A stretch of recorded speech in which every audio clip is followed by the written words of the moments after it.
Was that something that you experienced in your day as well, the casting couch, and let's say sexual harassment from producers or agents or something like that in the old Hollywood days? I think because I was so young. And my mother was very naive because she allowed me to be in certain situations. I was taken to meet Howard Hughes when I was about 14. Really? Maybe I was 15. Uh-huh. In Las Vegas? An agent took me, and I was left alone in the office with him for a half hour. But I was so mute and so terrified that I just sat there with my head down like this. And he was, I don't know what was going on with him and then, but he said something to me once and I couldn't quite hear it, and he didn't. I waited for him to explain what he'd said. He didn't. So I just sat there. We must have both sat there in the dark for a half hour until the agent came. But you and Howard Hughes in yes. one room for half an hour not talking? Yes. Why would he do that for such a long time? He didn't make a pass? I think this was at the beginning of his difficulties. And I was grateful that he didn't talk, because it would have meant I'd have to talk. And then later, when I heard the expression casting couch, mm-hmm. but I knew that meant a man would be aggressive physically in some way. Mm-hmm. But I think it was my age or just pure luck. I was never in a situation like that. You were never in a Never. situation? Really? Never. Now that is so interesting though. Yes. Particularly how you looked, how you were dressed. For Yes. early 50s, that Yes. was not a lot of clothes on Yes. some of those pictures. And you did not have that experience. No, I didn't. When I was old enough to be legal, I already had achieved some success, and I had my own power. Yes. So people didn't think to do that, or maybe they were just not turned on by me. That's also possible. I was really very fortunate. I met Harvey Weinstein, incidentally. You did? I was brought into... Were you in one of his films? Yes, a couple. Yeah. But the only time I saw him was, I was invited to be part of a read-through of a new script. Mm-hmm. And there are lots of different actors who never ended up in the movie. Robert De Niro and we just sat around a big table and read the script as a service to the writer. And I was still up, and Weinstein came into the room, and this was before De Niro had arrived, and we were introduced, and he was very excited, very charming, and he said, "Oh, I flew over with De Niro, Robert," and he was so excited to know you were going to be here for the reading. And I think he gave me a hug, but he was very warm and charming. Mm-hmm. And I never saw him again. And So he liked you as an actress? Yes, but I was probably too old for him. I had not heard any of the stories. And until all of this stuff came out. You had not heard about those? I mean, you've heard about the casting couch, of course. That's been going on. Yes, but I never always. heard any specific thing about about a specific person. Really? Yes. That's amazing, though, that you can be part of Hollywood for that many years. Yes, but when I was in my late 20s, I had a couple of incidents. And one incident, and then another one when I was in my 30s. Mm-hmm. That I'd probably speak up about now, but both of them are dead, so there's no point to it. But neither one were a question of being more powerful than another. I think going back to the way women are raised now, mm-hmm. is a good part of it. Mm-hmm. You certainly were lucky in that way. You never had that. I was very lucky, yes, mm-hmm. yes. And you never had to go through anything that was actually very that compromised your No, personality or never. anything else. No. It didn't have to do anything. Maybe I was just too stupid to pick up on something, you know.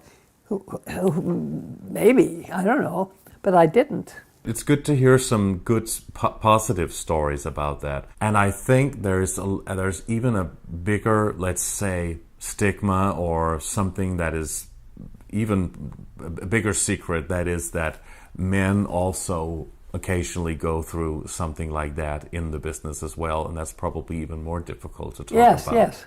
This is so complex. And I recently read about the group of women in Europe led by Catherine Deneuve. Oh. Do you know about that? No. I even have a copy of it. I could read some of it to you. Right. But yes. it's I don't agree with this blanketing thing of Me Too. There's a different thing between rape and also using your power to kill somebody's career or manipulate it. But that shouldn't be equated with somebody flirting stupidly. Exactly. And it seems that these days, it's like everything is going under that. Even just a little, just men being attracted to a woman and then maybe making a pass stupidly or something. Yeah. But of course, as you just said, that has nothing to do with rape. That's a totally different situation. And people shouldn't be losing their jobs because of behaving like an adolescent, being ignorant and dumb. Right. Women haven't learned how to say no. Yeah, more so today, though. And also, look at all the ads that we see of women enhancing their breasts and enhancing their butts, putting false things to attract all this. Yes, women with sex appeal, right? Yes. So that is what are the sex guys sells, supposed really. to do? Yeah. Yeah, we're talking about guys in general also. This was, of course, a movie mogul and a big producer. And I guess we don't hear about the women who actually did go to bed or sleep with Weinstein and others to further their careers. We tend not to hear about that because that's there were a few women who did talk about it. But of course, then something becomes a political agenda, and then it becomes a little bit, it's almost like the two genders are being separated more than they need to be at this point, where we maybe need more unity and equality in that way. And I think Meryl Streep never was aware of any of this, and I believe it.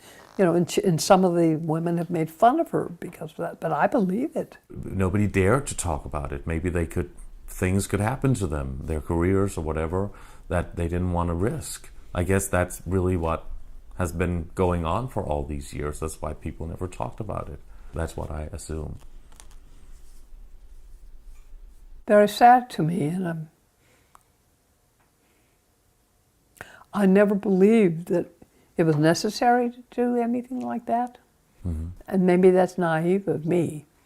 You never had the experience in that way. You said you did with some people that you don't want to mention, but it wasn't something that was extraordinarily bad. Well, it was someone who was, I would say, it was an actor who was on a level with me, you know, in terms of being known and earning money, and he got me drunk, and I couldn't. He was physically overpowering, and I didn't know how to get out of it. Oh, so you did kind of have that experience. Definitely, but he didn't manipulate me. He didn't say, you know, I didn't feel that if I had to do something because because I wouldn't get a part, or no. It was just I was physically I was raped. You were raped? Yes. But And you couldn't resist. and I never it. told anybody. But that's one of the things we all have to work on, you know. That is incredible. How did you deal with that afterwards? How I did thought you, it was my fault. So is you blamed typical. it on yourself? Yes, yes. Yeah, that's very typical. It is. Yeah. How old were you when that terrible incident happened? Early 20s. Really? So you were Yeah. still you were headlining at Yeah, that time. yeah. Was that traumatic in a way afterwards for you, having to go through I that? just blame myself, you know, that I... Did that change your view on men in general and how you chose your partners in life? Not really. No.